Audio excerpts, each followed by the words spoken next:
السلام عليكم متتبعين، كنتمنىكم تكونوا بخير على خير. الاقتراح ديالي اليوم ان شاء الله هما هاد لي كرواسون بطريقه جديده ولا اللي كيتسموا نيويورك رول، اللي عاملين ضجه كبيره في التيك توك وايضا في الانستغرام.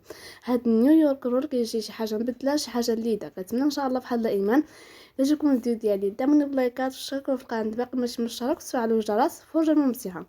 اول حاجه غادي نبداو اننا هنايا غادي نضيف واحد الاناء، نغربلو 500 غرام اللي هي نص كيلو، وغادي نضيف ليها 3 معالق ديال السكر، نصف ملعقه صغيره ديال الملح، وايضا ملعقه كبيره ديال الخميره ديال الخبز. غادي نخلط مزيان هاد المكونات.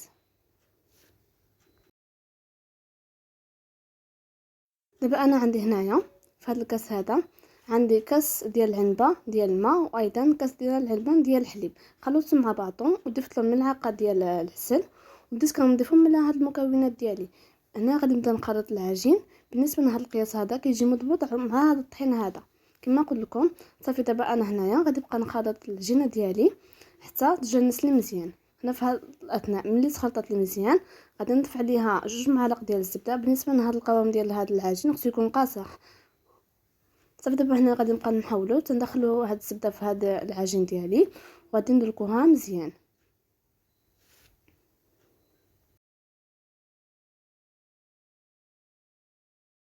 كما غادي تدلك مزيان كما كتلاحظوا معايا على الشكل هذا، غادي ندوز انني نخليها ترتاح تقريبا واحد 15 دقيقه حتى 20 دقيقه.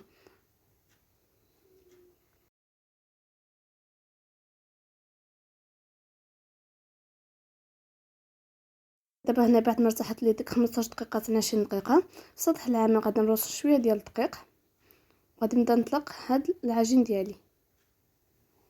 بالنسبه لهاد العجينه ما خصهاش تكون كتلتصق، مره نضيفوا لها الدقيق باش ما تلتصقناش في سطح العامل. صافي دابا انا هنا غادي نطلقها هنا على الشكل هذا كما كتلاحظوا معايا في الفيديو. كل ما كنبغي انني نطلقها كل ما انني كنرش شويه ديال الدقيق. صافي دابا انا هنا غادي نطلقها على الشكل هذا.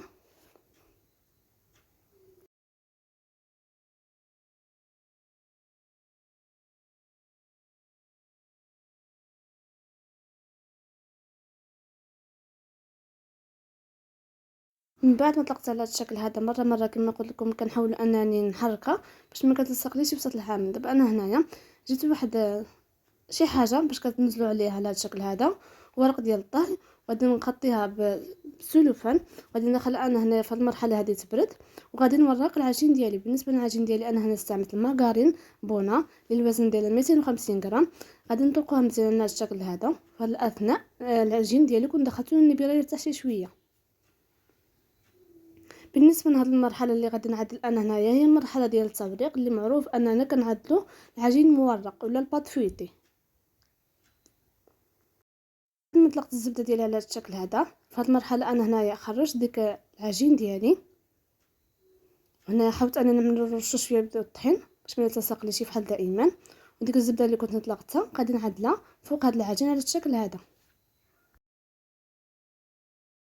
دابا ديك الزبده ديالي ها هي غادي نعملها على هذا العجين وغادي نجمع الجوانب.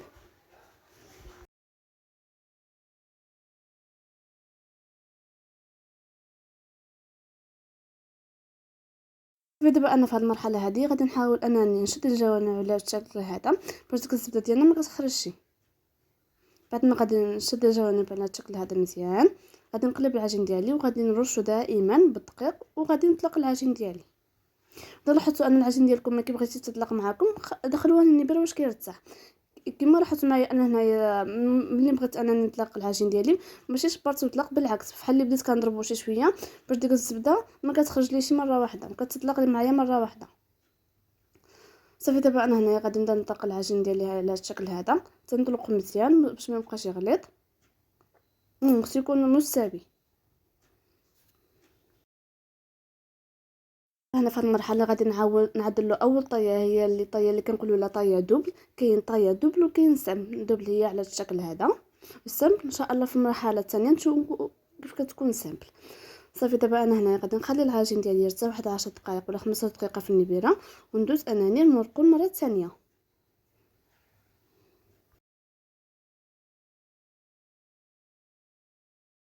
دابا هنايا بعد ما ارتاحت ديك 10 دقائق حتى 15 دقيقه غادي نورقو مره ثانيه. دائما كما كنقول لكم ضروري خصنا نرشوا سطح العمل بالدقيق. فدابا انا هنايا غادي نطلقو مزيان. كما كتلاحظوا معايا ان العجين ديالي هنايا كتطلق مره واحده ملي كيدخل النبيره وكيرتاح. العجين ديالي كيكون ساهل. بالنسبه لهاد الكرواسون ولا هاد نيويورك رول كيجي شي حاجه مبدله وتا المذاق ديالو مزيون. المهم انا كتجربه اولى جربتهم ما شاء الله جا مزيونين وكيجيو مقرمشين وكنصحكم انكم تجربوهم. صافي دابا انا هنا غادي نحاول انا نطلق العجين ديالي مزيان مره اذا لاحظت ان العجين ديالي بدا كيصق كنوصلو شويه ديال الطحين.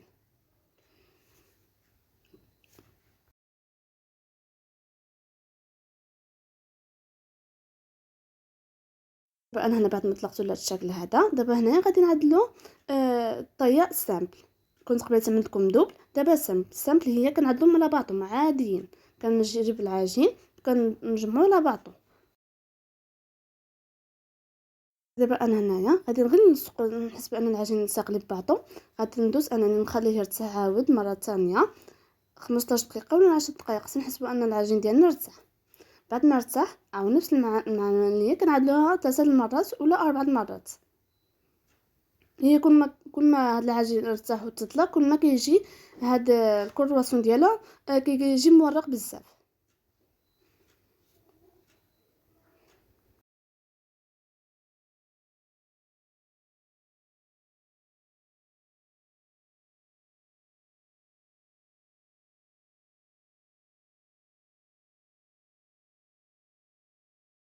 الله صبوا معايا هاد المراحل وغادي يجيو معكم هاد الكرواسون مورقين كيجيو لذاذين وشي حاجه مبدله وشي حاجه كتوجد بسرعه. غير خاص اهم حاجه ان العجين ديالنا يكون مورق ويكون كيرتاح.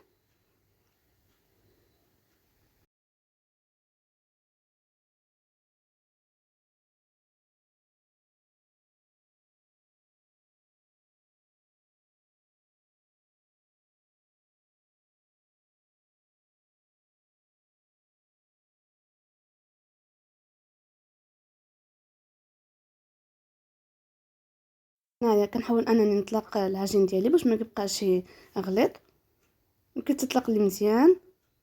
دائما ديك الحواف كنحاول انني حتى هما نطلقهم مزيان. صافي دابا انا هنايا غادي نعدل الطاويه لي دوبل. قبيله الاولى منها دوبل الثانيه سامبل دابا دوبل على هاد الشكل هذا. ما كيكونوش قد بعضهم كتكون واحده صغيره على واحده. صافي دابا انا هنا غادي نخليها ترتاح وغادي ندوز انني نعدل الكريمه ديالي. الكريمه اللي غادي نحشو بها هاد الكرواسون ديالي. الكميه ديال هاد الكريمه انا هنا استعملت كميه كبيره. يمكن لكم نتوما تعدلوا غير نصف الكميه. انا عملت هنايا 6 ديال الصفار ديال البيض وغادي نضيف عليهم ايضا 6 معالق ديال السكر وغادي نضيف 6 معالق ديال النشا. بالنسبه للنشا يمكن لكم تعوضوه بالدقيق. غادي نخلط مزيان هاد المكونات حتى نحس بان السكر ديالي داب لي وما كيبقيتش كنحس بانه ثقيل. غادي يكون انا القوام ديال هاد الخليط هو هذاك. في هاد الاثناء هذا انا هنا عملت لتر ديال الحليب كنت عملته يسخن باش نضيفوه على هاد المكونات ديالي. كما لاحظت معايا ها هو بعد ما ضفت داك السكر وهو كيف كيرجع القوام ديالو. هنايا غادي نبدا نضيف هنايا الحليب اللي كنت دفيته. بالنسبه للحليب انا هنا غادي نضيف شويه وغادي نخلط حتى داك السكر كيذوب لي مزيان مع الحليب. او كنضيف مره ثانيه كنضيف غير شويه بشويه. بعد هذا الخليط هذا كنفرغوه في الحليب ديالي.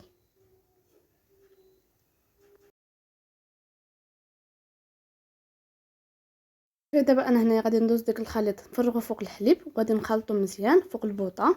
تقريبا بالنسبه لهذا الخليط هذا كيجي بحال الشكل ديال الكريم باتيسري اصلا كريم باتيسري. غادي نبقى نخلط حتى نحس بان القوام ديالو تقل على الشكل هذا بدا كيخرج الفقاعات يكون واجد معنا هاد الكريمه. بالنسبه لهاد الكريمه انا هنا غادي نفرغها في 3 ديال الزلايف. واحد الزلافه عندي فيها شوكولات اسود. دابا بالنسبه لهذا التزيين ولا الحشو نتوما عندكم حريه ديال الاختيار. ممكنكم تخليوها عايده عاديه غير بكريمه عاديه ولا كما غادي نعدل انا 3 ديال الحشوات. واحده اللي عملت 3 شوكولات غادي ندوز انني نخلط مزيان هاد الشوكولات مع هاد الكريمه ديالي.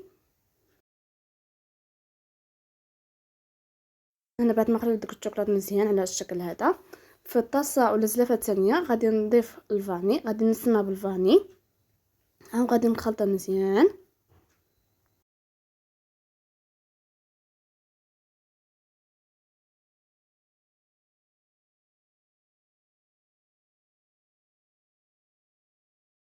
الزلافه الاخيره انا هنايا غندي نضيف ملعقه صغيره ديال مذاق ديال الفرامبواز، ولا نتوما نقول لكم تعدلوا اي مذاق ديال الفرامبواز كيجي مزيون في هاد الكريمه هذه. صافي دابا انا هنا غادي نخلط مزيان، وعندي الكريمه ديالي واجدين، واهم حاجه غادي نخليهم يبردوا مزيان، وغادي نغطيهم بابي سلوفان باش ما كيعدلوش الوجه. صافي دابا دخلت الكريمه ديالي، ها هي دابا ديك الجينه ديالي بعد ما خليتها ارتاحت مزيان. دابا هاد المرحله الاخيره باش انني غادي نورق العجين ديالي. بحال دائما مره كنفرغوا الطحين باش ما كيلصقناش العجين ديالنا، وغادي نشرحوه مزيان باش كنحصلوا على شكل مربع ولا شكل مستطيل على الشكل هذا. صافي دابا انا هنايا غادي ندوز انني نجمع هاد الجوانب على الشكل هذا، كيتجمعوا لي مره واحده بسرعه، كنحاول غير نجمعوا الجوانب الاولى وغادي يتجمعوا معكم. فدابا انا هنايا بعد ما جمعت على الشكل هذا ديك الجوانب ديالها ولا الاخر ديالها غادي نحاول انني ندهن بشويه ديال الماء باش تلتصق لي العجينه. بالنسبه للتقطيع انا هنا غادي نقطعها بالخيط، يمكن لكم نتوما تستعملوا الموس ولا الشفره، انا كنفضل الخيط باش كيجيني ساهل في التقطيع. كما كتلاحظوا معايا كنقطع بالخيط كيتقطع لي مره واحده، وايضا كتلاحظوا انهم مورقين. صافي دابا انا هنايا غادي نحاول انني نقطع هاد الكميه ديالي كامله. بالنسبه للسمك ديالها ما خصهاش تكون غليظه ما خصهاش تكون رقيقه، على حسب القطر ديال الدوائر اللي غادي تستعملوا نتوما. في هذه المرحله انا هنايا غادي نجيب واحد الصينيه، غادي نعدل لها بابي كويسون ولا ورق الطهي، وغادي نجيب القوالب ديالي اللي غادي نسد فيهم هاد الدوائر ديالي ونخليهم يخمروا.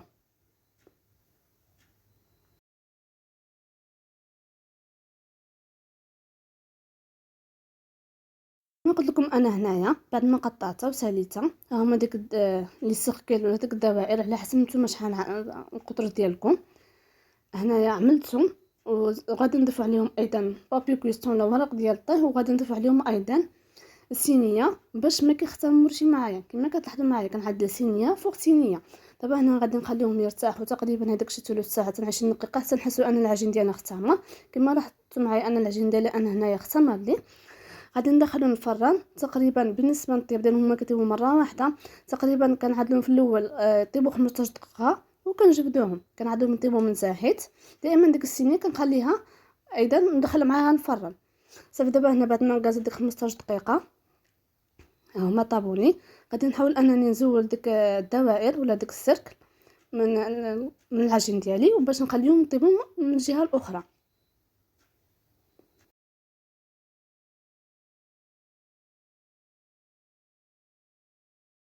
لاحظتوا معايا كيجيو غزالين، واهم حاجه كيجيو مورقين وكيجيو فيهم ديك الزبده كيزه فيهم. انا هنايا غادي نرجع مره ثانيه تقريبا ديك 15 دقيقه باش يكملوا الطياب من تحت، وغادي يكونوا هاد الكرواسون ولا هاد نيويورك رول طيبين معانا. هما كما كتلاحظوا كيجيو مزيونين. صافي دابا هنا بعد ما طابوا هما كيف كيجي الشكل ديالهم، كيجي الشكل ديالهم رائع وكيطيبوا مره واحده. كنصحكم انكم تجربوهم. صافي دابا انا هنايا غادي نقص انني نحشو ولا غادي نعمر هاد نيويورك رول ديالي. بالنسبه لي انا هنايا الحشو انا ما كانش عندي لومبوط كبير باش انني نتقب ديك العجين ديالي. استعملت هاد الاداه باش انني نخوي ديك المكان باش نعمر هذا نيويورك رول ديالي. نتوما استعملوا استعملوا اذا كان عندكم لومبوط كبير ولا شي حاجه، بس خفيو باش يمكن لكم تدخلوا الكريمه ديالكم. صافي بعد ما هنايا خفيتهم كاملين ديك الكريمه ديالي بردات لي على الشكل هذا. غادي ندوز انني نعمرهم. انا هنا عملت واحد الخطا اللي انني نسيت ما كنت عملت البوش ولا لومبوط في الجيب الحلواني ديالي باش يجيني ساهل باش التعمير ديالهم. هنا جاني صعيب زعما شي شويه باش نعمر هذا نيويورك رول، ولكن المهم الحمد لله قدرت انني نعمره. بالنسبه للكريمات نتوما عندكم حريه ديال الاختيار، يمكن لكم تستعملوا غير كريمه واحده كريمه ديال الفاني. انا عطيتكم زعما اشكال باش كلكم تستعملوا اي كريمه نتوما عجبتكم. في دابا انا هنا السما تنسالي الكميه ديالي كامله. ايضا بالنسبه للتزيين انا هنا استعملت 3 انواع ديال التزيين. استعملت الاول كنت دوبت الشوكولاط ابيض وضفت له شويه ديال الكريمه، وواحد خليته عادي ابيض واخر مثل ملون في الاحمر، والثالثه مثل ملون في الغوز. صافي دابا انا هنايا غادي ندوز انني نزين نيويورك رول ديالي ولا الكرواسون على الشكل هذا. نتوما عندكم الحريه ديال التزيين، يمكنكم تذوقوا من الشوكولاط ابيض ولا الشوكولاط كحل. بعد من غادي نذوقكم ايضا من الشوكولاط كحل.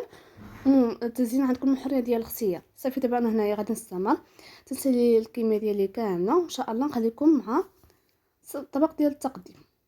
التزيين عندكم الحريه ديال الاختيار، وكتجي ان شاء الله شي حاجه مبدله وشي حاجه لذيذه.